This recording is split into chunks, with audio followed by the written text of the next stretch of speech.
That's all. All I'm saying is when they That's were not face to passion. face in the hallway before they had the slapping of the hat. Relax, When relax, they were, relax, look relax. at, Breathe, breathe. Calmate, look how breathe. you have to interrupt, bro. I'm saying you gotta breathe, but why you talk so intense?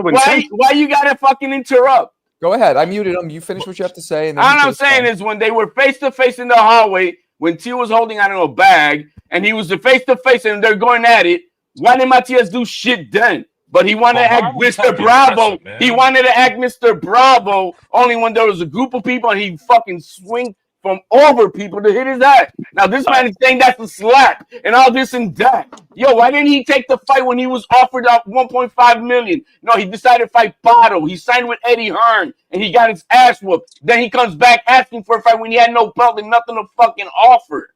So what Blah the fuck blah are we blah. talking Okay, can I about? go? All right, Can I so go? now let Koki respond. Go ahead. All right, so when he's face to face, they're talking about the fight. Teal's talking about his weight, that you're too fat, And if you look at them size to size, Teal's Soap 5'6". opera shit, Matthias man. way yo. What If, ain't I know seven? y'all. So let me done. Let him talk, Yo, HLD. for that video, you knew Teal's small. He's 5'6". He's not a real welterweight. Okay, he got 2 knockouts Teal's in his not last 11 5'6". fights.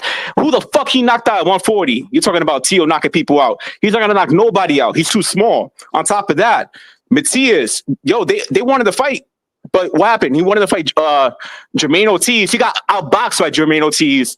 He couldn't cut Yeah, off the he did. ring. He wanted to fight Jermaine Ortiz instead of Subriel Matias. Okay, and then he had many The opportunities to fight contract him. was for that What fight. happened recently? Who declined to fight? It was Teal that declined to fight. It wasn't No. Matias. So get the Matias fuck out of declined here to with that, fight. man. Matias declined to fight. He just decided he to fight didn't. Pato. Yo, he he signed said to Eddie yes. Hearn. He signed to Eddie Hearn to fight Pato. He was waiting for him to fucking make the fight, and he ended up fucking fighting Pato. And Simple Teal as said that. no. There's an yo. I'll post an article right now on the Discord. Let's go. That's why Teal talks shit about Puerto I'm gonna Ricans, say one trying to get Matias to want to fight I'm him. gonna say one thing. Man, This Chris, proves who do you that think will HLD win, definitely Matias lives in or Florida Matias or Teal? and knows Tio. Dade County, baby. Dade County. Yeah. Mo, Marco, I was Man, listen, man. Like, Let Yain Marco, for Yain me, talk. he has to know. He has to know. Yo, yeah, he definitely knows him. Definitely. There's no way. There's no I mean, fucking way. but You fucking you pop a damn, casket when Tio comes up. HLD, you go nuts. this is a soap opera, Are you? man. Are you Nah, HOD does that every night though. Y'all gotta talk to him. Like all that gay energy. Y'all gotta calm that down. He probably do it once a week, but he does it every night. Y'all gotta stop him, bro. That shit is crazy. Man. Hey, get Chatty Thing off your I'm saying profile, it's gay bro. energy every night, bro. Like you gotta get help, son. You got Chatty Thing on your It fucking don't matter though. Like I profile. like boxing. I got do Chatty boxing. You Thing. don't even box, bro. You didn't even fight. Like what do you do? What? got the Chatty fuck? You didn't? Do you even own a pair of gloves, bro? You got fucking get out of here. You got Chatty Yo, do y'all? Yo. You gay for Hello? Tio. Nobody cares. All right, Yo. next. Yeah. Do y'all live? Yo, Can I Yan, what's good? can You I on? say- Who's on here? I don't want to talk Hey, to a gay Marco. nigga. I just I'm talking, bro. Go ahead. Hey, Marco. I'm talking, bro. Hey, Marco. Do Go those ahead. two Chris. live I didn't anywhere come near again each since you're other, going bro? crazy. Huh? Do those Man, two that's soap live opera, man. anywhere? Oh, near yo, each HOD would never pull up to the X for sure. He'll get deleted. Do they what? That's soap opera Do talk, they man. live? That's crazy, bro. I can't even talk. Look, One's in Florida, one's Look. in the Bronx. No, they live nowhere near each other. yo, y'all not that far from each other. I used to live in He's Florida. like I used to 7 years drive. old. He's not fighting Bro, anybody. I used to Yo, drive up Blind, where you at? What state you in? I'm in Washington State. Oh, okay. And like that's like Seattle, right? Yeah. Yeah. Oh, yo, I've He been does there for a tournament. Yo, listen, I've been there to a boxing tournament. I won a bout out there, and it was the most beautiful state I've seen in my life. Right? I like Seattle too. I It's don't like how amazing. misty and cloudy it is all the time, but it was nice. But I It's like nice. that though. I like It's that. amazing. Nah, you bro. won't like it every day, Koki. Trust me. Every day. That shit's so good, bro. It's not like that as much as like it's a little gloomy today, but like it's been kind of like You got to go 90s, outside of the Portland 80s. area into the country because Well, Portland. in Seattle, Portland's different, bro. wrong. Portland's not nowhere Correct me if near I'm us. wrong, because you're from there, but in Seattle, they say like 75% of the days are cloudy. That's a it lot. is. It's kind of like That- the UK and England. So that kind of Yeah. used to be the average, but these late last years, like I don't know whatever they doing with the weather. It's it's been getting hotter, so it's been getting a lot more hot out here. But You're like, you got beautiful mountains, green, and no, it's pretty. yo, I mean, I went to it's Ireland, gorgeous right? out here, yo. And I'm not Ireland gonna was lie. similar. I was there in July, and it was like 65 degrees and like partly cloudy. And my friends who were from there are like, "Oh, you're lucky. You came at a good time. It's beautiful out."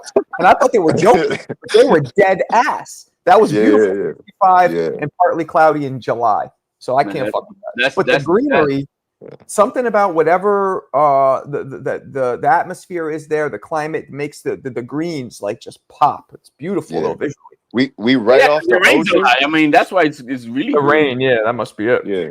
We split. The state is split. It's right off the ocean, and then halfway through it's mountains. So on the east side it's more like dry, kind of like flat ground. But on the west side, it's more green. It's more green next to the ocean. And That'll all have that. something that I never saw before. So when you walk down the main street of the city of Seattle, on the sidewalk, there was every single building has an awning extended covering it because it rained so much.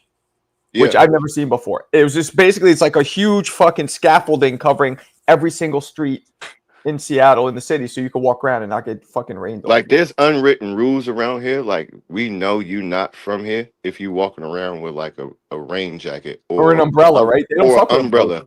Like if you got an umbrella, you not from here. But what do you, so what do you do if it's pouring and you're going to get from your car to a store? You just get wet? I'm not gonna lie. We drive. We got people who go, and we just used to it. Like we just outside. We just outside. It is what it is, man. We just outside, bro. We just if it rain, we outside. If it if it's cold, we outside. If it's hot, we out. It's just. And if you look at the complete juxtaposition, when I lived in Arizona, when I was on the boxing team, the main streets there had sprinklers extended on the sidewalk, so you're always being misted because it's so fucking hot. So Seattle stopping the rain and fucking Arizona's dropping the rain. My man is wearing a jacket. My man is wearing a jacket right now, bro, and it's summer, bro. He's wearing a jacket. Oh, is that cold right now? No, I got the hood on, but I always got a hood on, bro. Like, what's the rain, bro? That's what we do out here. That's what we do out here, bro. Yo, blind. Top 3 boxers from Washington State. Shit, I can't name one. Can you? Benitez. Who? Benavidez. He was born in Seattle, right? Nah, he's no, he's from Phoenix, but he reps out here. Yeah, I think he was born in Seattle. He grew up in Arizona. No, I think his dad bought that. No, I think it's reverse. It's reverse word. Yeah. Yo, I wonder what that's like, man. Because look, I've never been to a boxing gym in Seattle, but I've seen the guys, yo, and it's like I try to study every scene, like Jersey, like New England, and all that. But I'm trying to see. I never, because I hear about walk hard boxing in the West Coast, but like, what gym is out there that that's pretty known? The top boxer from Washington is Nate Robinson. He's from Washington. Nah. Nate Robinson. I thought you meant Nate Campbell. I'm like, Nate Campbell's from Florida. Nah, Nate Robinson. Yo, this is gonna sound like cap. Nate Robinson, yeah. Oh, Jamar Crawford from. Yo, this is gonna sound like some crazy cat. One of my main sparring partners. He's big as hell. He's 240, between 240 220. He can move. He reminds me of like Moses, but I'm not going to say he's a Moses. It's just like his kind of movement like that. He was supposed to go spar with Benavidez's older brother, the Jose. He sparred with another dude who was supposed to spar with Pacheco. And after they sparred 6 rounds, they was like, no, okay, come back tomorrow. After that, they never answered his phone calls. That is not cap. That is not cap. Damn. That is not cap. So he was supposed to be with Benavidez, and then I don't know if it's because he's unknown or whatever, but they didn't take him. Benavidez didn't show up. Pacheco and his sparring partner showed up. He sparred Pacheco's sparring partner. After that, they didn't call him back after that. Well, is that about that secluded land with a whatever compound over there, and that's what he's got now out over there in Seattle? Or yeah, they got 2 gyms actually. But they got one in the middle of nowhere where you have to like get there by a fucking little Cessna or something like that, and like there's no roads to this place, and it's in the middle of the woods. That's their exclusive one because there's certain ones. It's almost like I don't know if y'all know Demetrius Johnson, Mighty Mouse, but he's another guy out here who spars out here, and he was at that gym. So they spar with select guys. So when they do like high sparring, they close like the gym and there's no one coming around. But that's how they do it. But the camp that he did is so that he can import the fighters to live there on the camp in the middle of nowhere. They have rooms for everybody, and that's what he's trying to do. Like I don't know, like an exclusive. It's kind of like what Floyd used to do. That everybody stays there. They don't got to pay for rent, nothing. You just train all the time. Yeah. I'm not super privy into everything because he was the main and they keep it real kind of tight-lit, but some of the little stories out, but that's just one story I know. He did an exclusive video showing the compound and all that. Greg Haugen's from Washington. I didn't know that. Okay, that's probably the most famous one. Oh, Sugar Ray Seals. He was pretty back in the day. You guys probably never heard of him. Did he deserve the name Sugar? Yeah, that's what I'm saying. What? It's a couple. What'd you say, Ian? I said it's a couple other sugars. Why don't they be getting recognized? Well, I mean, what other sugar? Sugar Ray Seals and that Sugar Shane Mosley. Fuck. It's another one. No, it's another one. I forgot his name. I'm gonna look it up. Hold on. Yeah, I don't know. There's only a few sugars, man. Like Forget the name. There's only a few sugars. They were trying to give Shakur, but I don't think he liked it. No, he said it was fruity. Yeah, it was a little fruity. I used to call him King Crocodile. But that was just because he has like this wicked ass smile when. Yeah, he does look like a crocodile. Like when he gets a cartoon, he has when he his smiles, his fucking dimple. like you know the crocodile off of Captain Hook. That's what it always reminds me of, like that wicked ass smile. And I don't know. That's what I always call him. He does. He does. Yeah, nah, for sure. But you know. But let me ask y'all really think T.O. is gonna fight Shakur? Like for real? Yes. Yes. Why would he fight Shakur over the guys he has in his weight class? Because Turkey's putting up the money. Simple as that. Give us a scoop, HLD. I know you know T.O. well. What's going on? Turkey's just honoring his contract that he's got left with T.O., which are two more fights, and that's the fight that. Oh, so he is honoring it because I thought he'd fired T.O. No, man, you can't, bro. Fire. You got a contract. You can't just fire. You know what I mean? Well, if there's like an insubordination clause in it or whatever, you could terminate. There's no insubordination because no fighter is obligated to fight whatever the fuck you want it for. And the thing is, when Turkey was doing it with Haney, was to cut his pay, and T was like, "No, I'm not." Couldn't he just pay him off? He could just pay T.O. off and just. Well, no. Every contract has its own exclusivity, and the thing is that that Top Rank leased T.O. off to Turkey, so this is a complicated guy that Turkey can't get out of because he also owes Top Rank. So it's as simple as that. Turkey's got to honor his contract, and T.O.'s just waiting on. Hey, this is a guy you want me to fight? You gonna pay me what you said on my contract? All right, no, let's fight. Yeah, that's what they did with Haney. Yeah, you're right. Like if you want this contract, you're gonna fight Norman. I know you're a T.O. guy, but do you think what percentage do you give of T.O. winning that fight against Shakur? HLD 65-70. Okay, so you give it pretty high. Okay. What about you, Marco? What do you think, Marco? What are we're gonna get the Teofimo that fought Taylor, that fought Loma? Like we're gonna get the focus. Whatever you want to use. Just what do you think? Man, I don't know. I could see T.O. because he's very, very athletic, very, very gifted, talented fighter. Just say 50-50. Yeah, I think I'm gonna have to go 50-50 right now. I don't know. Like that's your 100,607 fight that you got at 50. That's a good thing though. If I'm doing 50-50s, that means we have a lot of good fights coming up. That is true. Yo, Marco, real quick, you know, but you're also saying that Canelo and Crawford are 50-50. And that's not 50-50. Yeah, only because I met them. But... Stylistically, I give T.O.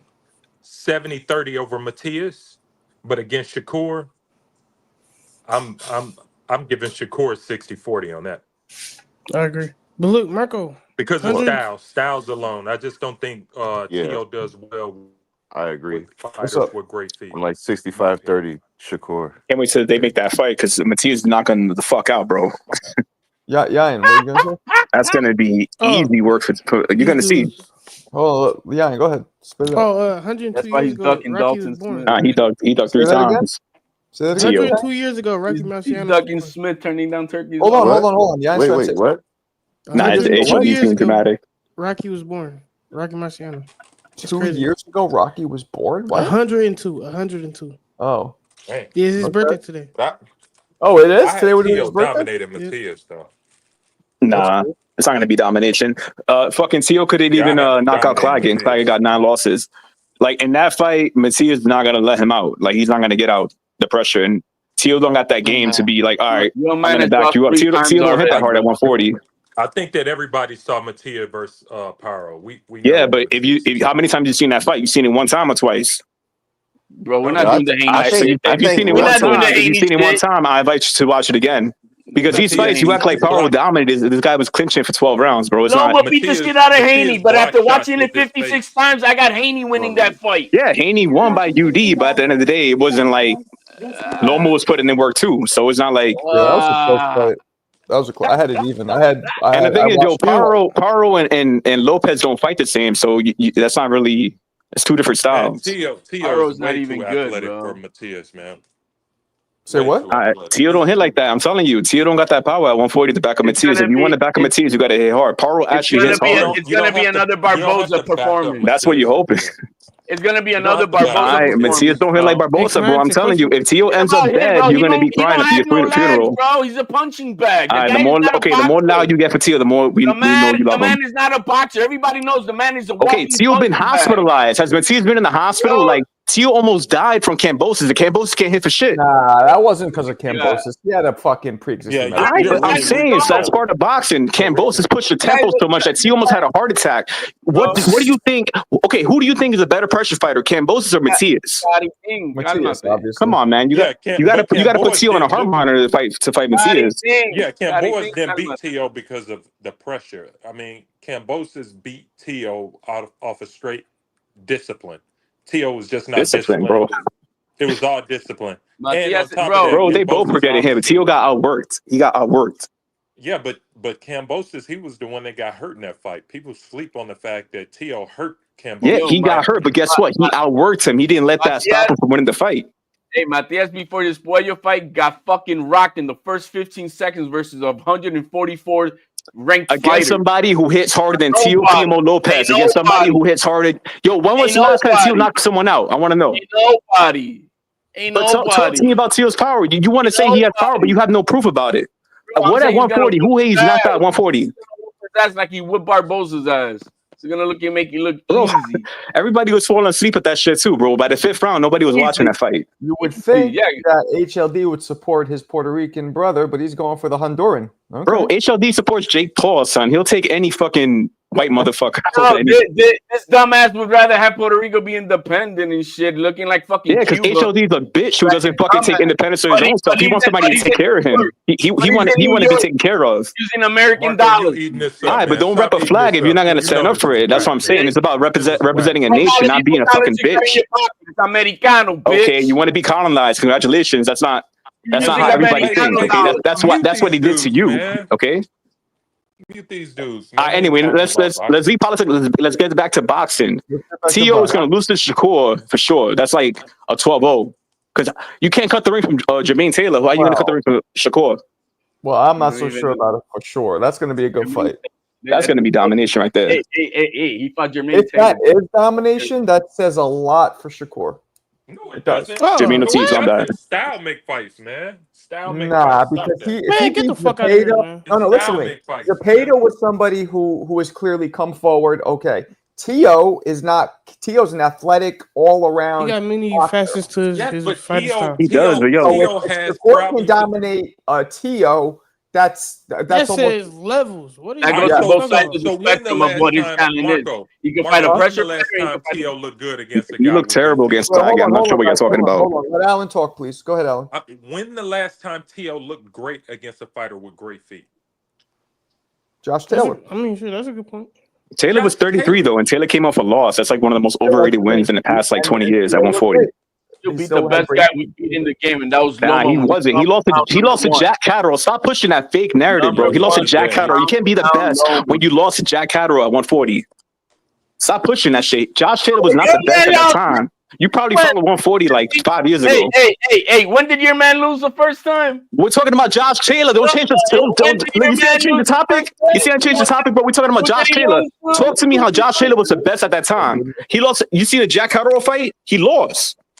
You lost? I saw a win. Did you see the fight? Yes or no? Did you see a win? I saw a lot. Shut the fuck up if you didn't see the fight. You talking nonsense. Oh, Josh Taylor was like, get the fuck out of here. He was 33 years old, man. He was past his prime. And how old is Matias? So Matias got a belt right now. He's still acting. How many times Matias fought the past year? 4 times. How many times Tio fought? Matias has lost 3 times. Bro, Tio can't even get a fight. Matias fought 4 times and he's 4-0. For who? Who did he fight? He fought Toucans and he fought Puello. He beat Puello UD. Hold on. Koki, you think Matias beats Tio if they fight? Yo, Matias, right? Out of all the fights in his career, I'm telling you, Tio's the most personal fight for him. And I'm going to tell you why. Because Tio hold on, Ishodi, don't get a titty attack. Put your titties down, relax. Yo, Tio represents everything Matias does not. Not from the street, not humble, coddled. His girl Man, left I'm him. If you look at love that Matias, stuff, his man. wife is there, his kids are there. Matias got a happy family. You know what I'm saying? Who wins the Tio fight is in still your fucked up opinion? from his Boxing, divorce, dog. This ain't blaming his. soap opera, He got man. a Why we weird relationship talking with his Who soap dad. wins Like the his dad fight, is always though? up his ass. Like, Kobe, yo, I'm what asking I'm who saying wins is the like fight. Matias does not represent that life, that coddle life. You know, being a But little who daddy's wins boy, the all that fight shit. is the question. Who wins the fight? What's wrong You with got being a Oh, Matias, daddy's boy, correct? Matias, man? Matias, Okay. Matias dominates him So because let's do this. Tio's not gonna Guys. have enough So power to give me a back him up. second here. Let me ask the rest of the panel because you guys are dominating too much the whole I talk. didn't even get to explain. I didn't even get to explain why, though. I didn't even get to You explain guys have why. been explaining a lot. Let me move on and we can come back to it. Yayan, who do you think wins between Matias and Tio? TOUD. Alan. Tio, and I'll tell you why. You don't beat power with power. You beat power with timing. So Okay. Tio doesn't Okay. need power to back Who Matias. Bob, said who do you Matias think don't got wins? timing though? You got to Who do study you think Matias a wins, little more Bob? because Hold on. you Let kind of losing everybody him. answer. Everybody answer. Bob, who wins? Tio or Matias? I can't forget the man lost in Puerto Rico. Not that Paul was not a good fighter, but he lost that fight in Puerto Rico. He'd have to come up with a big win. So I got Tio. I got Tio winning that fight, honestly. And HLD, we know who you're going to say. Koki, we knew who you're going to say. Blind Faith, Tio or Matias? Tio is a counterpuncher and he uses angles. Matias can't keep up with that. And Tio. I also think Tio's going to win, so that's almost a shutout. But Yo, about the Paro fight though, is it guaranteed that Tio could beat Paro? What do you think about that? I don't know. Guaranteed? Ain't nothing guaranteed. But Ain't nothing can guaranteed, but I'm saying Paro will beat give Tio him? problems. If Cambosis gave Paro problems, I mean, Tio problems, Paro will do worse than Cambosis for Bro, sure. Cambosos has never been the same after that. It Tio don't fight. matter. He fucked him up Every that night. fight. That's all that matters, bro. And Tio ducked the rematch. He ducked the rematch. You forgot that, right? Oh my He ducked God! the rematch, so you can't say shit about man, that. Loki, Tio lost that fight, yo man. man And yo, sucks. that loss is Another worse time, than the guys. Paro loss. Because yo, Another Matias was not hospitalized from that shit. Man sucks.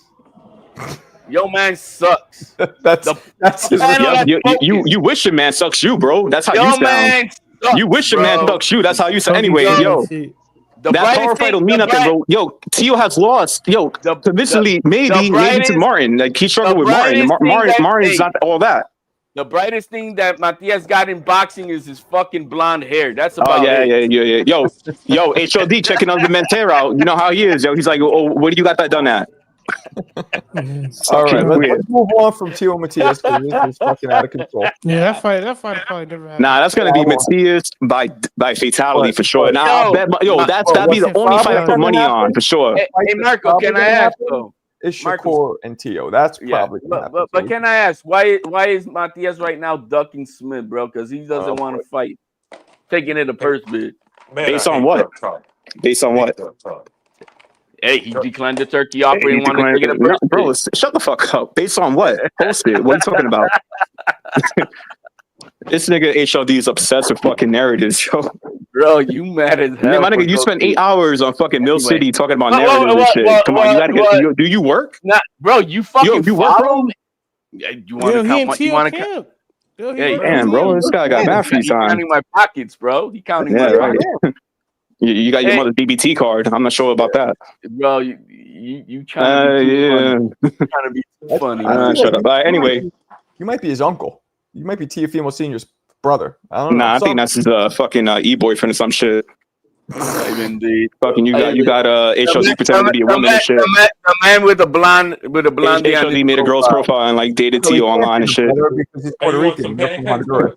So he can't be related because they're not Puerto Rican at all. So just Marco, you don't think there's a love interest between HLD and Tio? Like HLD comes on every night screaming for Tio. You don't think there's something in there? Like it's beyond fan shit. There got to be some love shit.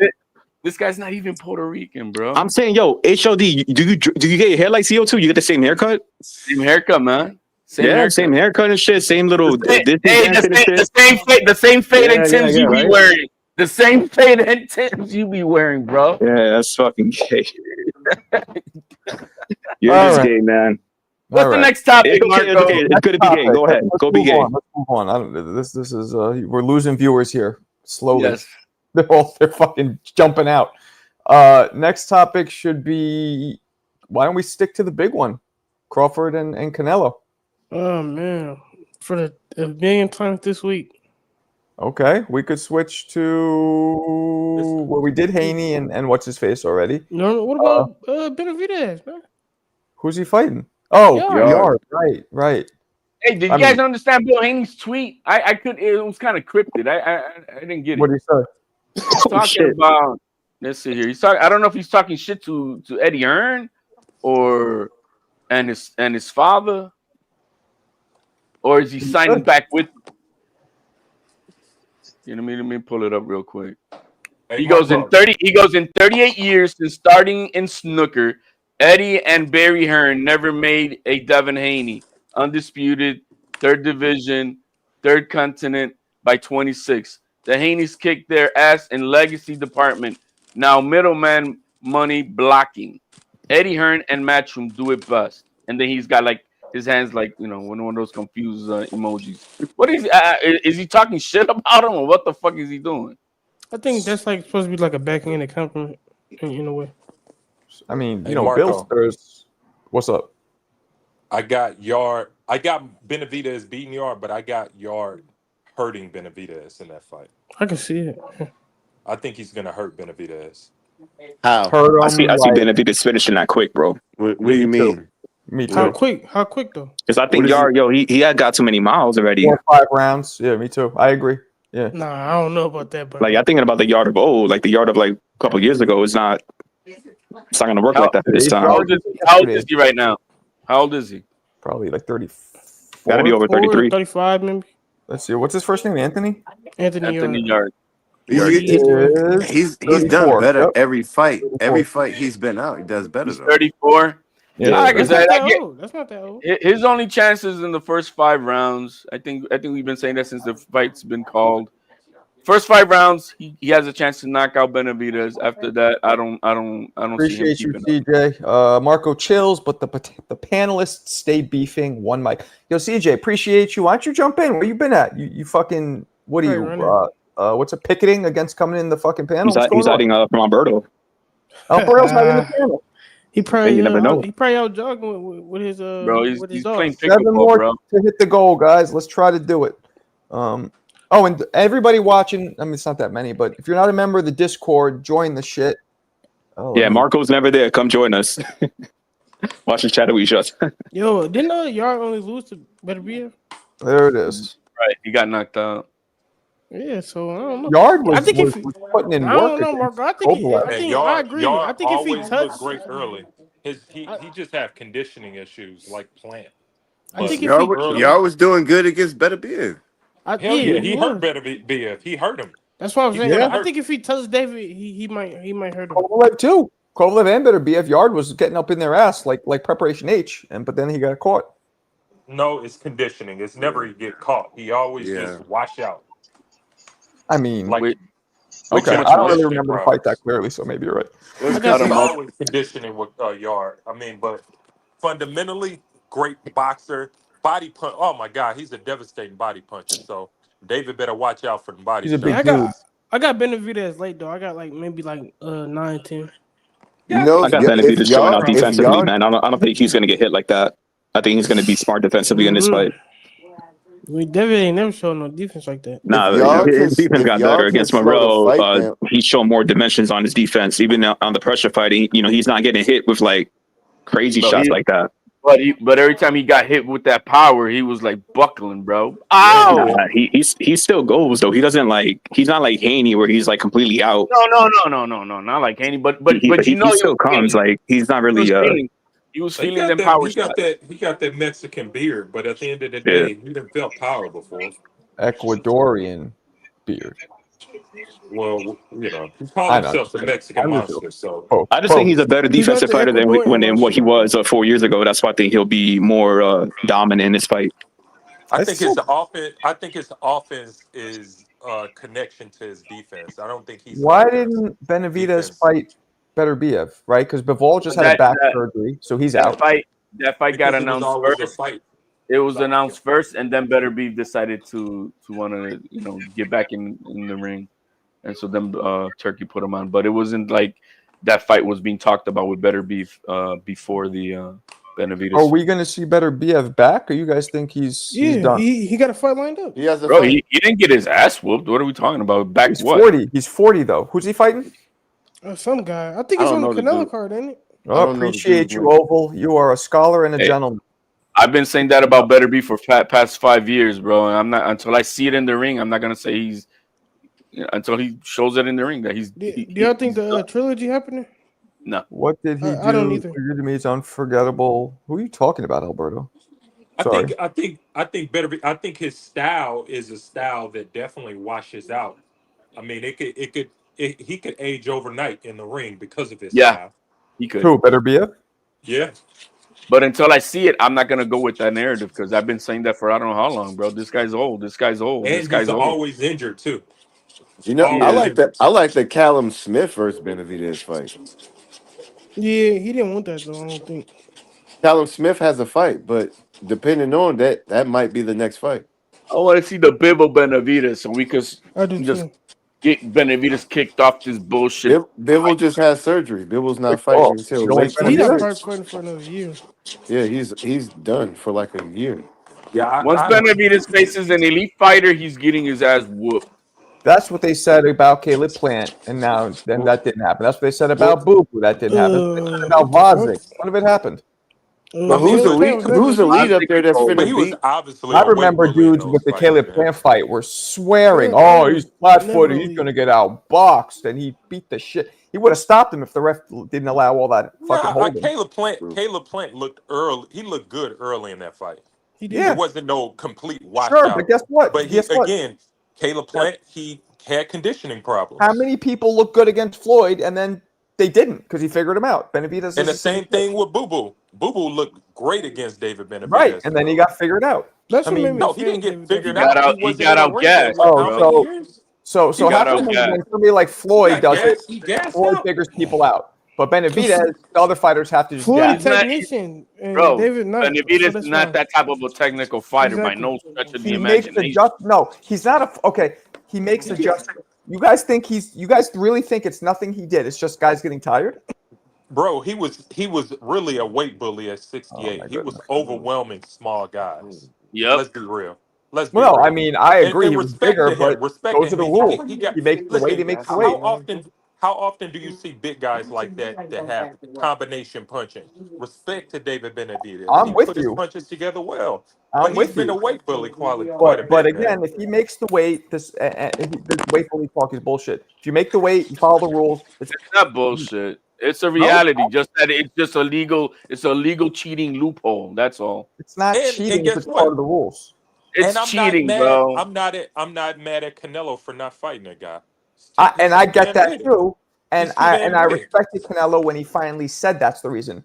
He tried to go with that 200 million first because he knew nobody would give it. And then Turkey comes around. He's like, oh shit, somebody might. Then he told the truth. Dude's too big. Bro, he's gonna get paid later on, and that fight will happen. If he stays at 75, I see that fight happening. If who That stays fight's there? not happening. It's just not at our timetable. That's all. So if it's not now, when will it be? Canelo's not They're getting not any going to younger. fight. Canelo's Whenever not he fighting decides Benavidez. to next Unless in the Benavidez next year, maybe loses, looks vulnerable, then maybe. contract with Turkey, and Turkey offers him more money. I mean, Nah, money makes Canelo's on anybody his better. Canelo did this already, guys. Like that's why I'm not hating. Like while I would love to see Benavidez, and you know what hurts the most? It hurts the fans, but Benavidez's legacy is hurt the most. But Canelo did this. He did this with Triple G. He did it with Kovalev. People were saying all the same shit. He took those challenges. So him not doing it to Benavidez, I get it. I wish it wasn't true. I wish he would do it, but the dude's been there, done that. I mean, but they're really not at the same age trajectory. I mean, David Benavidez, he's going to make his career off of someone else. It's not going to be on Canelo. Canelo Who? has already had his There's nobody. career There's bouts. nobody. If he beats Better BF, they're like, oh, he's old. If he beats I mean, Bivol, he might get some credit. But Let's be realistic. What the hell has Benavidez done? Look at the age what Canelo did at his age, and look what the fuck has he done? But He ain't you know done what? shit. I'm wiped against out that talk. I'm the against that whole talk because you division. got to remember Canelo's been the A side for a very long time. Canelo can get any fight he wants, and David Benavidez can't. If David Benavidez could get any fight he wanted, he would have fought Canelo He by was a now. champion 2 times, and he fucked it all up before that. So Yes, he he had messed it opportunity up. to He do messed that. it up. But at the end of the All day, right. he was not. He's not the A side. He's never Had been he the had A the side. belt, he couldn't gotten the plant check. That's what he could have gotten. Dude, but that Plant was not going to make him a superstar. Jose, There's I no one else disagree that's with going you, to make man. I'm them a I saying superstar. disagree with you. that Canelo would have hunted him down for his belt. Definition of cheating, Jose, is when you break rules. No rules are broken when people are weight bullies. That's not cheating. Yeah, It's no, just it's When not. the not. It's commission not. The It's Andy rule not. is Foster bullshit.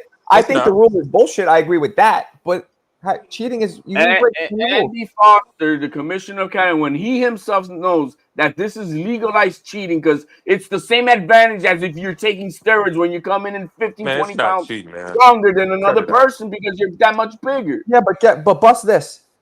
You have to understand that losing all that weight also takes a toll. It evens out. That I'm shit telling doesn't. you. No, it doesn't I'm even telling out. you. It doesn't even out. What? I'm Absolutely, telling you, it it doesn't. does. You're not gonna get into a Guys, fuck. Look, man, I see this shit every fucking weekend when we're at a fucking rest. You're not gonna have a guy who's outweighs you by 10 pounds in the fucking mat with you. That's not happening because you know there's gonna Wrestling? be a mat. You Yeah, just you're not used gonna have wrestling.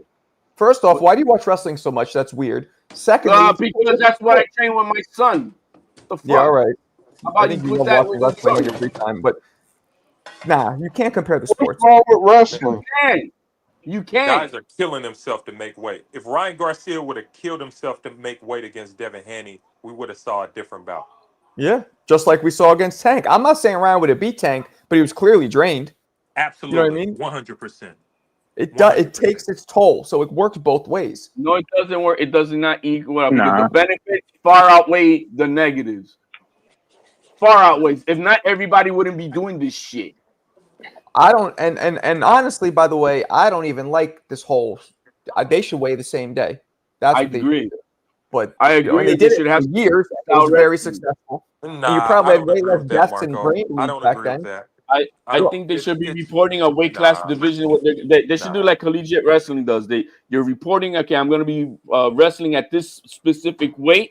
They weigh you in. They're going to see what your percentage is from away from that, and you have to maintain that throughout the year. You The can't only thing, just blow up Oh, to that's let's say smart. you're at 160. No, and you can then later on. Oh, I'm going to fight at 147. Okay, let's weigh you today. All right, so this is where you got to be 160. You can't go later on. They're going to weigh you again, and you be at 195. Then they're going to fucking kick you out. Right. See, I'm okay with 1 day weigh-ins. If they change the sport and have the 1 day weigh-in, then I'm good Same. with that. But I mean, listen, it's all part of the game. It's part of the game because sometimes you can add too much weight and be slow. You know, you Yeah. can rehydrate too much or Yeah. not rehydrate. It's all about the science of the Do you sport. know how So weak people get? Like when you lose that much weight, like that shit takes a big toll. you Big got toll. 48 hours to recover. So I don't see now if it was the same day weigh-ins and yeah, you're gonna be fucked up. But when you got almost 48 hours to rehydrate, you're good. and athletes need to be able to rehydrate. You know, rehydration clauses in boxing should be it shouldn't happen. They shouldn't That's be weight very bullies. dangerous. Fight Extremely at the weight dangerous. class. Fight at the weight class you're supposed to be. You can't, man, because guys work out to make weight, man. No one is walking around at that their fighting weight.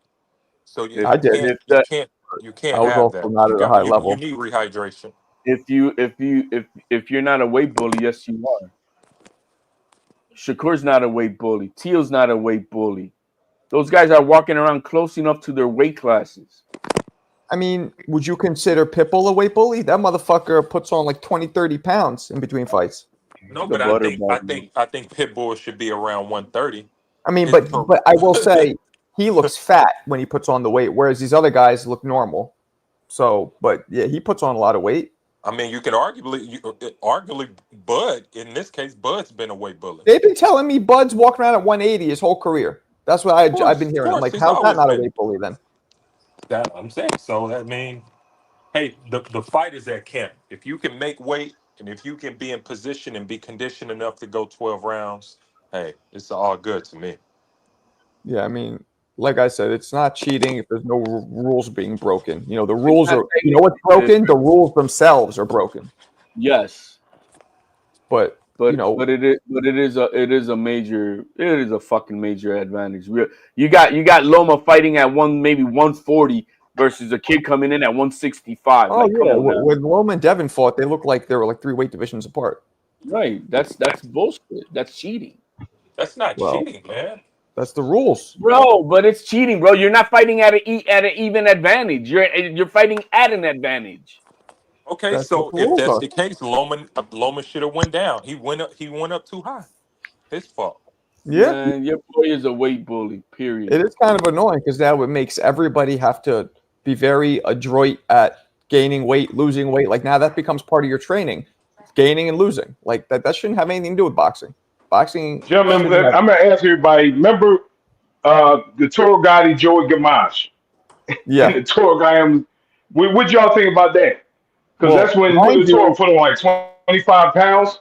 mind you, Gamache sued him, Bob, and we want to talk about where's the counselor? Allen's the counselor. The precedent was set, and the lawsuit yielded nothing. They did not find probable, so it didn't do shit. So because it's in the rules. What was that? I'm There lost were on Joey this. Gamache fought Arturo Gotti, and Arturo Gotti brutally knocked him out. Okay. And the night of the fight, Joey weighed what, 25 pounds? Or Arturo weighed 25 pounds It had more. at least 20, 25 pounds more. Yeah. And so he sued, saying that even though there's nothing in the rule saying that's not okay, he sued him, being like, it caused me brain damage, it was unfair. And the judge is like, no, it's part of the rules, it's fine. And nothing came out of it. Right, because it was technically, but in California, where they've been doing recently the 15% rehydration clause, when Devin Haney fought Regis Prograis was every much and in his right to take that to the commissioner and have an administrative hearing to make that fight null and void, because Devin Haney came way above it. Right. Yeah, he was 25 pounds above the weight. CJ, appreciate you. Haney cuts too much weight. Oh, excuse me, Mo, my bad. Haney cuts too much weight. That's why he has no chin. Well, when does he have no chin except against Ryan? No, what are you talking about? Linares, He was Jojo known for Diaz, having Lomachenko. Come on, man. Landing one punch that rocks somebody doesn't mean they have no chin. Nah, it wasn't one. You gotta watch. You gotta watch the fight from round 9 to 12, bro. He landed multiple left hooks. That was rocking him. I remember Linares rocking him once. Do you remember the fight? It was the last 3 rounds, and he was hugging him. I don't remember him being rocked. I remember him. Nah, he was rocked, and he was hurt for a couple of minutes, and he held for I think a whole minute before he fought back. Maybe you're right. Yeah, I don't remember. I remember. Well, he got booed. He got booed at the end of the fight. Like after Linares, he got booed. I'm sure you guys remember the people booing him. He didn't recover after that one shot at the end of the 10th. He just didn't recover 11 and 12. He was just on Huggy Bear Haney mode. Yeah, he got booed in his home state of Nevada, bro. Like, I'm just saying, like, he did win the fight, but he got booed. Like, the fans were not happy how Haney ended it. His home state is Oakland, so. Nah. He grew up in Nevada. Come on. Henderson, Nevada. He's from the Bay, man. Who? Henderson, Nevada. Who's from the Bay? Who are you talking about?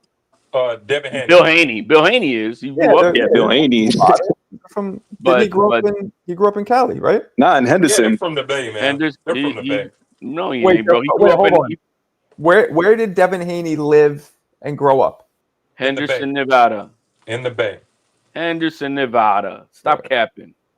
Well, I thought it was the Bay as well, but no, his dad did officially. But Devin Haney went to forgot that middle school's name in Henderson, Nevada. Yo, you know, my students be like, I'm from Brooklyn. I'm like, your dad's from Brooklyn. You from the suburbs. I be for real, most of these kids be trying to rep like I'm from Brooklyn. I'm like, man, your dad's from Brooklyn. You ain't from Brooklyn. And that's the same with Devin Haney. Bob, when I go places, especially out in New York, and I meet dudes, they're like, oh, you know, I tell them where I'm from, like, yeah, me too. And I'm like, oh, where'd you go to high school? They're like, Nebraska Prep. I'm like, wait, what? Yes. They were born there and they just bounced, and they say that they're from there. Very annoying. Mo, what up? 2-piece. We don't claim the track star missed me with that ish. So I guess he's not from Devin Haney went to a private school. Yo, Marco, read that comment by Pugilism. Not cheerleading. Who's he talking about? He accepts consequences of depleted weight risks, risky dehydration. Keyshawn blew our hometown fight versus Santos. Gambled, thinking he had leverage, but didn't sacrifice like Haney. No, he simply couldn't make weight. Stop that. It's just, come on, man. Well, I mean, I will say, Alan, after seeing Ryan do it, and you know, there's been a very deep-rooted precedent of dudes allowing the weight. Like, fuck, they'll flip Corrales versus Castillo too. Castillo came in over. Krause was like, "Fuck it, we'll fight." Look, He gets knocked out. A lot of Shakur people did it. allow it because on paper it's just 3 rounds or 3 pounds, 2 pounds. Shakur, look, when these guys are ready to leave the division, like Shakur was at 130, they just don't give a fucking like, man, I'm not gonna do it. And simple as that. And we get the advantage because I'm gonna vacate anyways. Keyshawn was gonna vacate and Keyshawn was gonna vacate anyways. He didn't give a fuck. He was hoping that the A-side power of the check was gonna make De Los Santos grab the fight anyway, and it backfired. The point is, most people let it slide. So I believe Keyshawn. I don't think Keyshawn thought that De Los Santos was gonna, because the contract gives you a very clear option to fucking terminate and get paid anyway. And but nobody ever does it. Let's respect Santos because he wanted to fight. Samson pulled him out of that fight. So there's a lot of issues internally going on over there, which is why he's no longer with Samson. So he wasn't happy with what happened in the transaction of that fight, and maybe things were not done according to the way he wanted it, and Samson did it his way, no matter the fuck what. So that's why he's no longer with him. Very true. Santos, and again, he wanted to fight. He didn't. Yes, he wanted to fight. He didn't. He wanted to fight. He wanted to fight. So I think there was business moves behind the scenes, and they just like, I don't know. Yeah, I don't know either. I don't know, but shit. Maybe he was drained. Maybe he was real drained too. He's like, fuck that. Like, well, I mean, he was. I mean, you could see him. He was. He fucking came down from right before camp. He was at 190 right before camp. Yeah. So I think it's a good precedent. I like that precedent because it'll make people, take the fight or don't, but don't just think you could blow weight. You know what I mean? Because nobody does that. What was the last big fight where somebody didn't make weight and it got canceled? That's the problem with boxing, that we don't have that happening because too much money on the line. Let the fight go on. Mm-hmm. Yeah. So, but he did it. And like, why not? From what I understand, he got paid his full purse. Or maybe I'm wrong. No, he didn't get paid shit. He didn't get paid shit. 50,000. No, he got paid for sure. No, he did not. No, he didn't. I interviewed him. No, he didn't get paid. That's why he has issues with Samsung. He fucking bailed the fuck out from him because he didn't get paid. I thought the contract has a stipulation where if it's not your fault, if the other person, sure, we thought that, and when he got interviewed over here, when we interviewed over there in Mill City, I was translating. He didn't get paid. He didn't get paid. But I didn't know that. At the beginning, he was the first time we interviewed him. He was very hesitant because he wasn't, was very new to when it happened. He wasn't sure what was going to happen with Samsung. But after that, he got rid of him, and now he's with again for today. What? I appreciate you, Jenna. My man talking to his hoes, bro. I don't know what you're talking about. I'll mute him. I was like, what? Thanks a lot, baby. That shit was good. Hey, last night was awesome, baby. I'll see you next week. Yeah, how much do I owe you? No, I'm just kidding. But yeah, no, there's a look, man. The business of boxing is extremely dirty, and there's a power play that happens behind the scenes. Jay Prinsky's got a lot of power behind the scenes. So he was trying to get with De Los Santos. That didn't happen though. I thought he was gonna sign with De Los Santos, but he didn't. He signed with someone else. I forgot who it was, but because of what Samson did against his will, Samson made it seem like, yeah, I'm just protecting my fighter. Bro, you went against your fighter's will. I could have swore that he got paid. No, man. How was that fair for him to not get paid? Listen to the narratives, bro. You guys run with the narratives that all the channels be saying. Yo, Nestor says that, he keeps on repeating the same false narratives. And that's the problem. You guys don't go to the source. Let's see. I'm looking it up. De Los Santos get paid. Dude, I'm telling you, I interviewed him. Oh, he said no. No, he didn't get paid. And did they? And he said why? Because Samson did something. That was not part of the. There was no such thing as part of any clause. There has to be a clause that there addresses what happens if. There isn't. The New Jersey State Athletic Commission doesn't have that. Guess what Keyshawn also did for that fight? And not New Jersey, Virginia. Keyshawn also had the commission. In that state, they automatically have a 10-pound rehydration rule. And for that fight, he had the commission null and voided. So That's here it's crazy, saying man. that he agreed on a settlement of 165K, half his purse. No. But he told you he got none. He didn't get paid anything, bro. Why the And fuck? Keyshawn's team, they mentioned that they were willing to give him anything to take that fight. They told him give him whatever he wanted. I heard such of such, but I don't. Oh no. He asked for. Man, I'm gonna. The number is off. I don't know if it was 100,000 per pound over or 200,000 per pound over is what De Los Santos saying that he wanted. His team was asking for, but then Samsung is just his promoter side. Yeah, Simpson He is fucked it terrible up. for the sport, man. He fucked it up. But what they were asking for, I think, if I'm not mistaken, man, I'm trying to remember. I think it was 100,000 per pound, or somewhere around that neighborhood. And Right. and Respect him for asking for that. Keyshawn turned it down. No, he did not turn that down. Cut it out, man. He turned it down, bro. Stop overprotecting, bro. I mean, it is what it is. Samson. I thought you said Keyshawn turned it down. They didn't want to give up the pay for that. No, he didn't. No, so from what I understand is that Samson felt disrespected by Keyshawn, and which is why he decided to pull out the fight. It probably had nothing to do with the fighter. It was the fact that Keyshawn disrespected him at the weigh-in, was not even acting like he felt terrible about missing weight. But he didn't care. He wanted to fight him. It became political games, I guess. Yeah. Wavy, what's up? Well, Keyshawn's gonna be out for for a minute. And it's not everybody thinks it's total punishment, blah blah. No, it's just a matter of fact until Top Rank inks the next network deal. Everybody's kind of like on pause right now at Top Rank. So unless it's a turkey card, obviously. I think Keyshawn will be back probably. He will.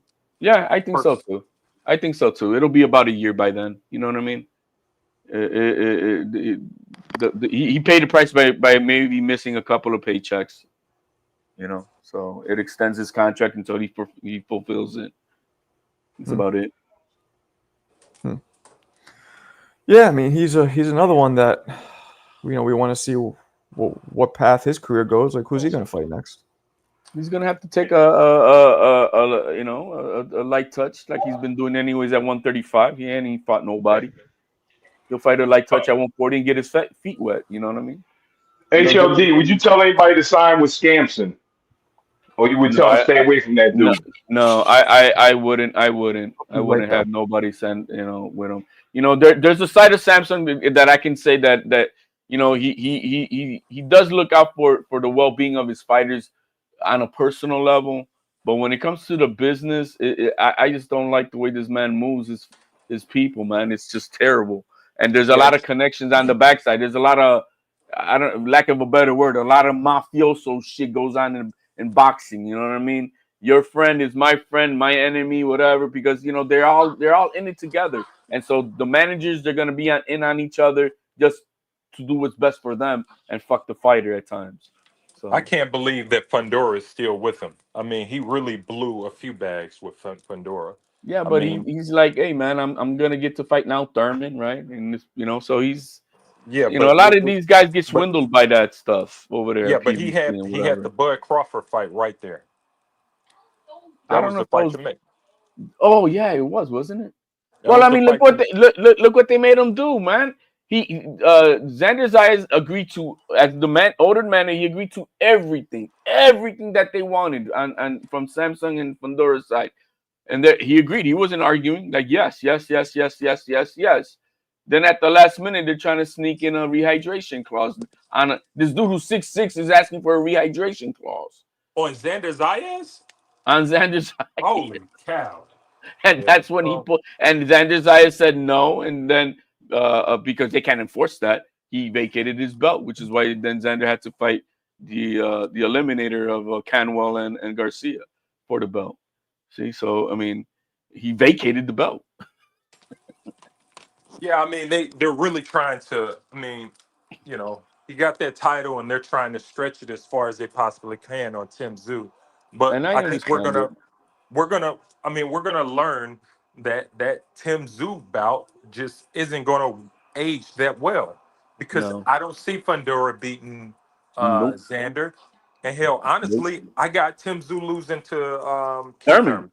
I Me got too. Thurman knocking him out. I got Me too. Thurman knocking him out, and that's So where I stand. He's gonna beat the brakes off the towering inferno bullshit. He's gonna Yeah, I knock don't him think out. so. I think so. I don't think Fundora has anything that can concern Keith Thurman. What He you doesn't mean? have the feet, huh? What you mean? He has fucking crazy power and range. He doesn't have crazy power. He has range. Okay. He has good power. Okay, He has maybe crazy power is a little excessive, but very good power.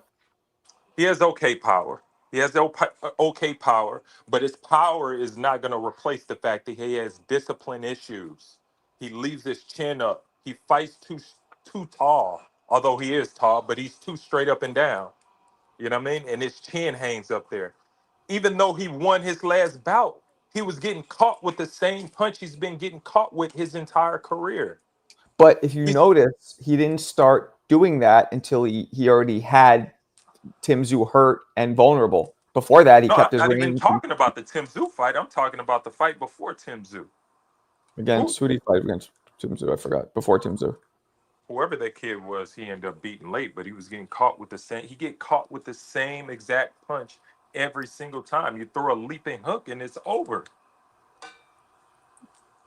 Keith Thurman Okay, is gonna crush this dude, man. I disagree. I see that. I see that. So you guys know, I usually do. If I'm not sure, I'll say 50-50. I definitely got Fundora in that one.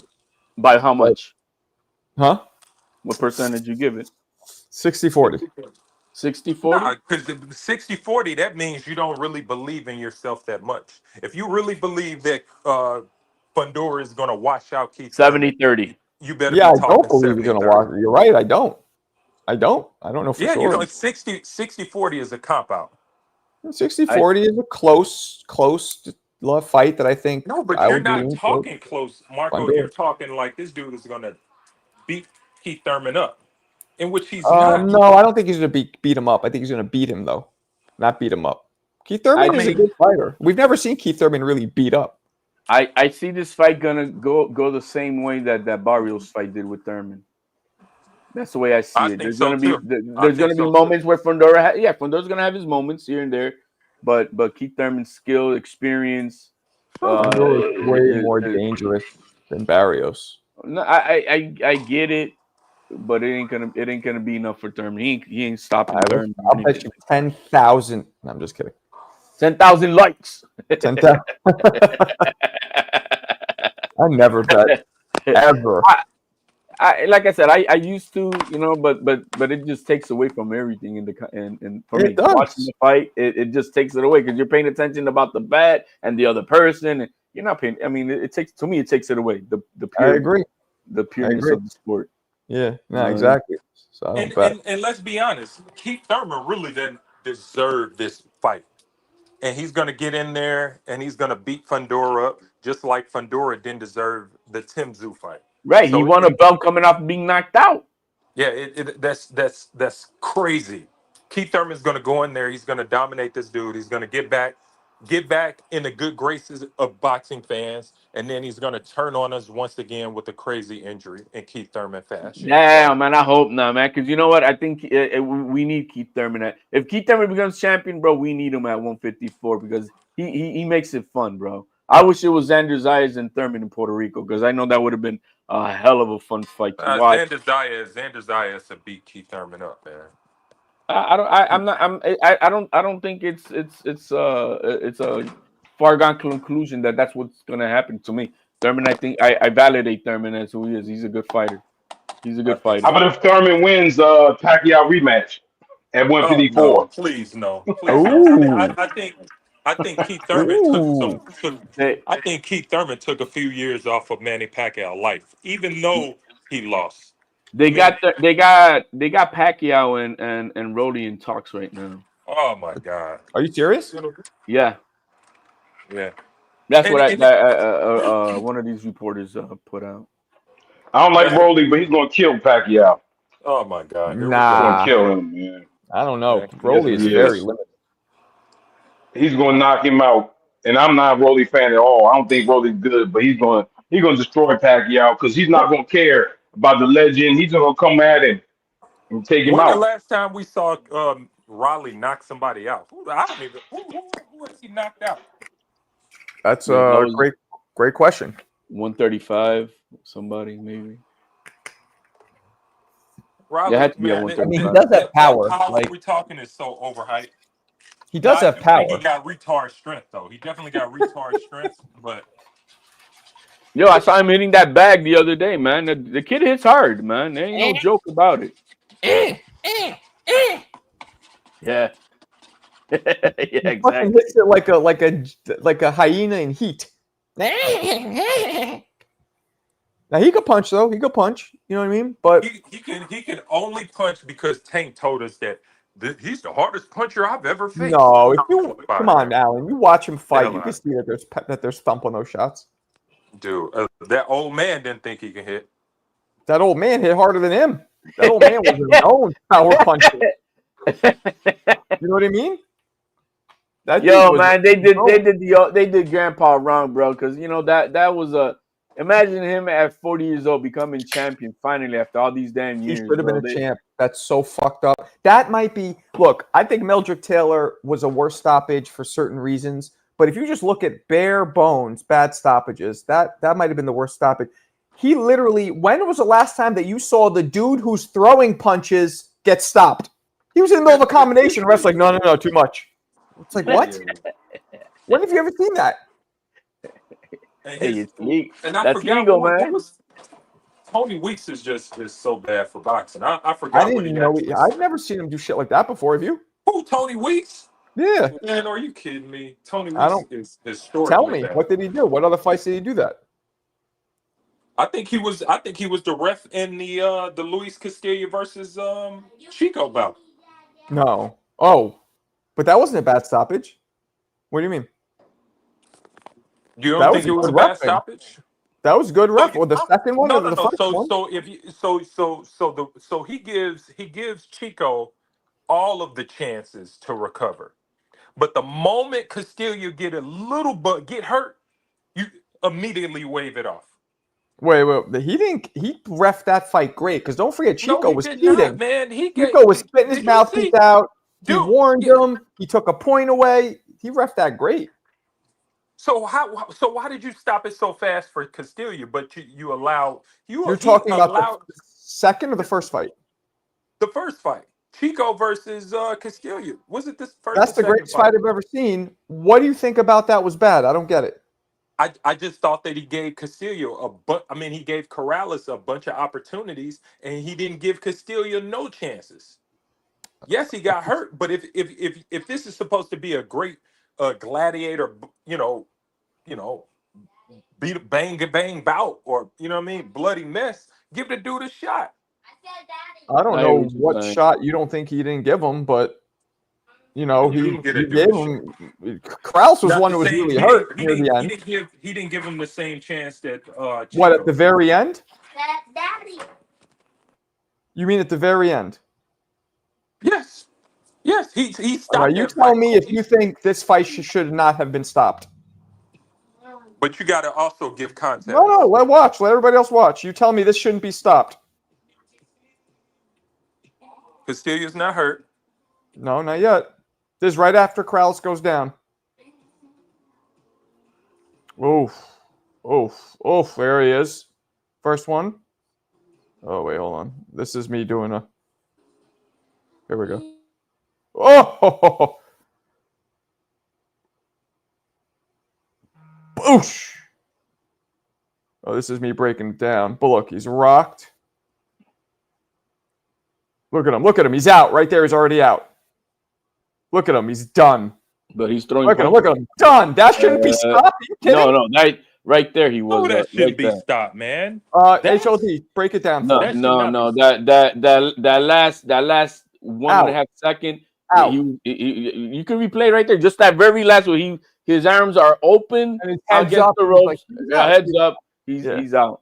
He's out at that point. He was out. And by the way, that is the greatest fight I've ever seen because and look, you have your opinion, Alan, that's fine. I actually think he did a great job reffing because Castillo was doing a lot of shit to buy time and he did it perfectly. He warned him, he took a point away. You mean Chico. Chico? Right, sorry. I think he did great. Castillo didn't really need any help. You say that he should have stopped Chico.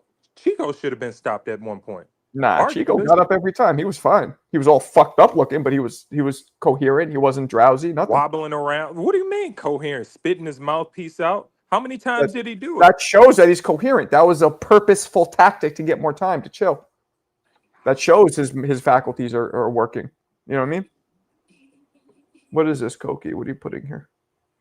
Boxing news. What is the Coke man doing? Tiafimo's refusal. Oh, Jesus Christ. Yeah, okay, I'm not doing that. This is something to start more beef with HLD. Not doing it. Not doing it. Yo, these guys dream about me when they get off the panel. They don't even think about me. What? It's just, to me, it's hilarious because Koki's not even 100% Puerto Rican, but he's back in the Puerto Rican. You are Puerto Rican, and you're back in the Honduran. The whole shit's confusing to me. Yeah, because I'm not an American brainwashed racial ideology fool. That's why. Koki, what are you? You're Dominican, right? Dominican and Puerto Rican, I believe. Yeah, both. Yeah, just like. Yo, Matias, he got Dominican in him, and something you got to learn, Marco. Puerto Ricans mix with everybody, so no matter what Puerto Rican you meet in your life, they're gonna have somebody that's not Puerto Rican in the family. Every Puerto Rican got a black person, got a Italian, Italian. So I grew up around Puerto Ricans, and that's not my experience. Yeah, I know, but you sound kind of crazy that like they're black Puerto Rican. They don't just have we got Borichinos, bro, in Puerto Rico, bro. We got Chinese people in Puerto Rico, straight up Boricua style, bro. Funny as hell. Yeah, listen, Puerto Rico is a very diverse nation, so it's not going to be one thing too. You got to understand that.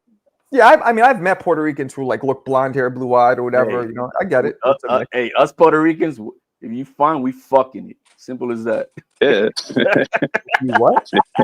If she fine, we Marco, find me one pure Puerto Rican in your life that got all Puerto Rican relatives. I'll find you a person that's not in their family that's non-PR.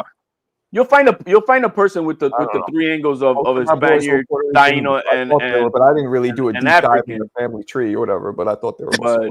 But you'll also find them they're all mixed throughout somewhere. You're gonna have a cousin that married someone Dominican, right? My dad is from Dominican Republic, but he moved to Puerto Rico. So he when young or a teenager? Okay, so you're half Puerto. Okay, I got you. So you basically identify as Puerto Rican fully. I mean, being born there, then moving to the Bronx side, I go between both. So it's like I represent all three, but I'm more leaning to my PR side. Yo, you got any recent sparring footage or anything? Bag footage? Bag footage come through. I'll give you the address to my gym. No, I'm saying, do you have any recent footage where we could play right now? Not right now, nah. Yo, Coquin, man, we got this kid Fun Truck, bro. I saw him. Yo, Fun Truck will fuck somebody up. Nah, I saw him. He's not bad. He's not bad. He's trying to fuck you up, Coquin, bro. Oh, word? I mean, I'm open for sparring, man. I'm not here to talk. If you guys want to come through, I'll give you the address. I'll pay the day pass. I'll get the mouthpiece. I'll get the guard and all that. I got you ready. I got all the equipment in the gym. And I got the keys to the gym. Who's Marco trying to say, bro? Wait, what? Who? You want the guy Fun Truck? He lives in fucking California. Yo, why y'all get these all everybody I got Bud good at Canelo living in Chicago talking about. I heard yesterday that he hits the bag and then Marco asked, "Have you ever sparred?" And he said no. I was dying laughing. I was like, "Damn, brother." Yeah, no, he put you on the spot. You know how many people I've met like that they don't, and I'm not trying to shit on him because I don't think he just doesn't realize. They really think that it's the same thing. They just don't know. It's not like he's an asshole. It's just like that was another day. That was Canelo stops Bud. Yeah. You're in the gym. You know how many people I met who swear because they shadowboxed in their bedroom that they think they could spar? And then when they do it, you see Yeah, what it's happens. different, man. Like, Hey, I could run on the treadmill for 25 minutes, bro, at level 7, so I could hit the bag. I told you, monster. man. My first job out of college. Yo, he was bugging yesterday. Yo, do you know New York Health and Racquet Club, Koki? What happened? You know New York Health and Racquet Club? You ever I heard used to of it? work there as a trainer. Okay, so me too. So my first job out of college, I did New York Sports Club, which are they still around? They had a whole bunch of them back. There's less of them, but they had a heavy bag in the one you worked in. They had a heavy bag in one, right? I was the 57th Street one, and Yeah. the both 57th on the east side and the 56th on the west side because that's close to where I live. So I used to work there, and point being, I used to train professional athletes, and they would gas out. I'm talking like a pro football player and a pro basketball player, known. I'm not going to name it, known, and they would gas like it's a different animal boxing. Why not? They can hang. They're different conditioning, man. Why wouldn't you name them? People we get just don't football players. realize. We get football players coming into the wrestling gym for the win, bro. They can hang for shit. Yeah, They're in there 20 minutes. You're out. Wrestling practice is crazy, man. It's like nonstop. It is nonstop. You weigh 65? Huh? You weigh 60? You're 65? I walk around 165, but my weight class is 152 for boxing. Okay. When I wrestled, it was in high school. I was at 145 for wrestling. Why don't you do Border Wars? You know, interest? I mean, because one, Nez blocked me from the whole channel, so I can't even comment on that. Why? What'd you do? It was a Haney comment. I made a comment about Haney. I said Haney had a choreographed career, that Haney, went to Mexico. First 19 guys he fought had a losing record. Haney fans can't name the first 19 guys he fought. And then I said he's a weight bully, so I got banned. Wow. See, man, okay. When Koki's right, I'm gonna back him, bro. I back Hey, you man, up. I'm always right, son. Stop.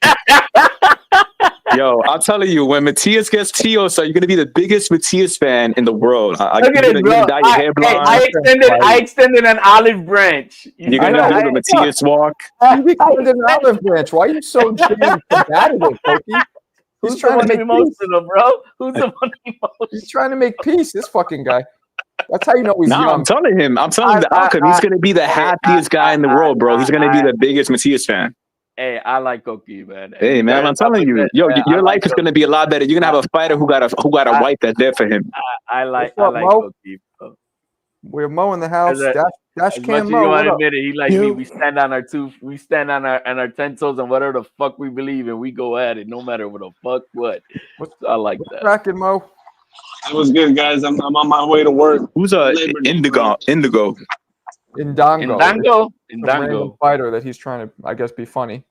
He's not the brother's Puerto Rican, bro. You see what I mean? You don't know how to read. That's the. I can't even see what's going on in this camera. So wait, you don't go to Church Street? What gym do you go to again? Some shit in the Bronx, right? John's boxing gym in the Bronx. That's where Haney was up in there. Haney and his brother were training in there. They were trying to get some credit. Where's Cops and Kids at? That's more by Harlem. Okay, and then do you ever go to Eric Kelly's gym? I used to go there for 3 years. That's where Pete Dobson, the guy that fought Conor Ben. Yeah. So Pete Dobson and I would spar in that's right by the highway that goes into Harlem. Yeah. Why'd you stop going to Eric Kelly's gym? He closed it. He closed the gym. He sold it. What you mean? It's not open He sold anymore? the gym, yeah. It's closed or it's sold? Yeah, he got a new spot. He sold it, bro. He sold the spot. Who bought it? Is it still a gym? Nah, it's just a lot now. It's it was right across from the car wash place. Where's his gym now? He got a new one. Where is it? I don't know, man. Shit. Last time I talked to Eric, it was like a year ago. Why did he sell it? Do you know? I mean, I know him. I could call him myself. I remember he had people that visited the gym. It was a lot of influencers, like a lot of like social media people, and they kept visiting the gym and they kept doing these like because you know how Eric does videos, like comedy videos. Yeah. So I think they invested in like a project with him. I think he's going to do a TV show. Oh, why close the gym? Why not just leave it open? I don't know. Maybe he got to. Yo, I'm gonna tell you, running a boxing gym is not easy, especially when you're running in the hood, because you're trying to get these trainers paid, but a lot of people don't have money for trainers. So like he was hustling people for money too. He was like asking for extra money. He was doing a lot of shit out there. Oh, word. Yeah. Yeah, nah, that's funny. I had a chance to buy Church Street years ago, and back then I had the money. I probably could have done it. And you would have made a lot of money. The thing is this. I hate comedy now because that's my business. I feel like I would have ended up hating boxing if I make it work. Like that kind of work. You know what I mean? I was worried about that. I'm like, I don't want to hate boxing because I'll hate it. The reason why Church Street is different from other gyms in the city is because they open at 5 a.m. to do those the 6 a.m. classes for the Wall Street people, for the moms, for the people. That was the first gym that started doing. That's the first gym that started making boxing not just a hood, like opening it to the fucking working class. Opening it to the working class. But the thing is, I did those. I was a trainer with Mike. Me and Mike would do the group classes in the morning, and it's crazy because 6 in the morning, right? So like take the train. Who was the owner when you were Mark? Or was it Gennaro? Gennaro, yeah. Okay. Yeah, and I would take the train with him too because he lived in Parkchester in the Bronx. Okay. Running a gym has got to be it's also one of those hard startups in itself. I mean, if you got some professional fighters under you coming to the gym to kind of build a little reputation, then that comes in kind of like Robert Garcia's doing right now. He's got his professional fighters, but man, he's got a lot of just outsiders just coming in and training under his gym, which is that gym has been generating. That specific gym, HLD, has been there since like '97. I mean, he's got a whole new gym. He changed it 3 times at least. I'm saying the one we're talking about. Like, if I would have bought that, like at that point, it's been around for a long time. So, yeah. That's you got to buy a gym with that has at least a reputation in itself going, because if not, to start up from scratch, that's got to be fucking hard. You see these Taekwondo guys trying to do these with the business. Yeah, it's hard. So you got these guys, you got these like whatever martial arts guys trying to open up their own little gyms, and that's not easy, man. That's not easy right off the bat from scratch. Mm-hmm. Yep. If I could train anybody in history, who would it be? Wow. You mean like a fighter? If I was like a trainer for one of the champions? Fuck. What about Prince Asim? I'll go with Roy. I'll go with my favorite fighters. Roy, Prince, Terry Norris was one of my favorite fighters. Mike, fucking early Mike. That would have been dope. If I'm instead of Keveruni, it's me. You would think that'd be hard though? Because remember Roy said he trains like 4 times a day? Like Roy trains like all day. Would what be hard? Being a trainer? Like, you got to be like there 24/7. That's like a whole. Well, if you're training one person or 2 people, it's work. But I don't know.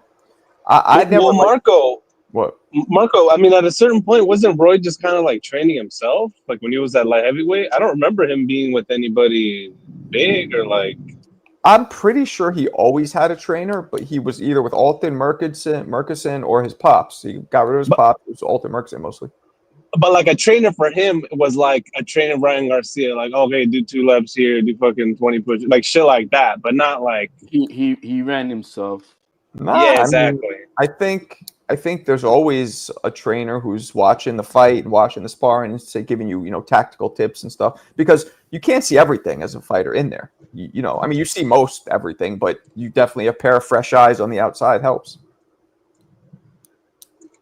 So but man, at that level, what do you need at that level though? Like most of these guys do what they do. Like very rarely does a trainer at that level fight tomato cans. You don't. I mean, once you're like that level fighting tomato cans, you can. But when you're gonna fight someone else who's at an elite spot, you do need someone to guide you and to see things that you're not seeing or taking for granted, and to push it, because the silk pajamas kicks in real fast.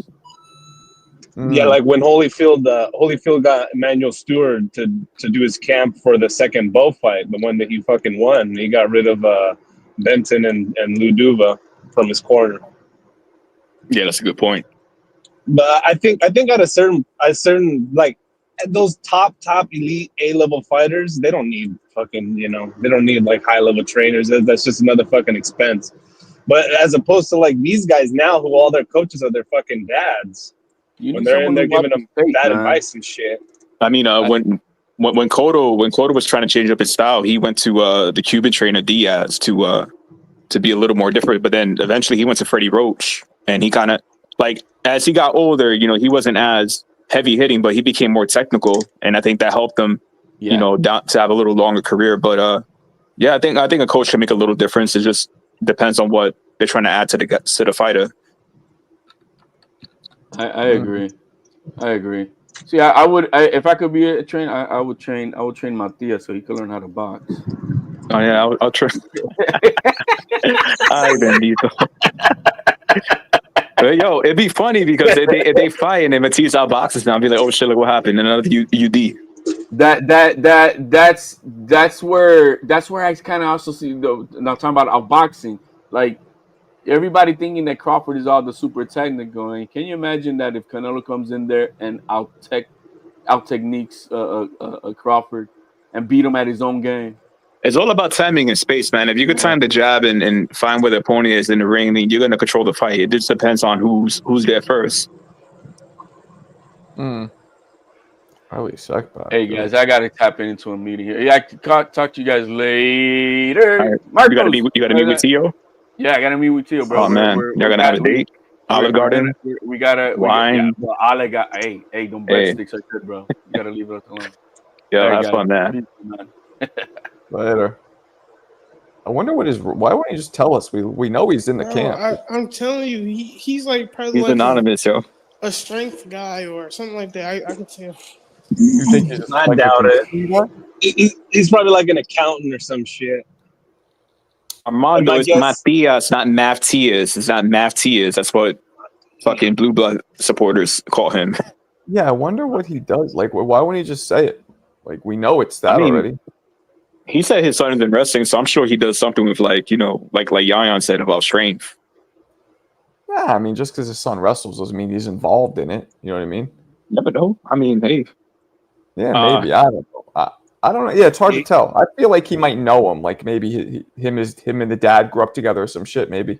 I don't know. Yeah, he kind of gave the game away when he started glazing Thurman. It's like, all right, bro, we get it. You live in Florida. You're from Florida. You love Tio and Thurman. Like, Tio's from Florida too. Thurman's from Florida. Yeah, Tio's from Broward County or whatever it's called. Broward County. Yeah, I asked Wavy. He said he's from a city named Davie, I think. Oh yeah, Davie. Siege, that's an awesome question. Oh, this one, yeah. Oh, What's up, Bailey? Where you been? I don't know if you know too. HLD said. I mean, not HLD. Wavy said HLD stands for a city in Florida. Oh, what city is that? It was like Hollandale or something like that. HLD. Let's see, HLD city in Florida. Now he has us fucking like trying to Google him, doxing him. HLD Haines City. Most prominent Florida city starts. Oh, HLD Highland Beach. I don't fucking know. Who knows? Who knows this fucking guy? This guy's a goofball. But all right, guys, I'm gonna bounce. I will catch you guys later. All right, Mark.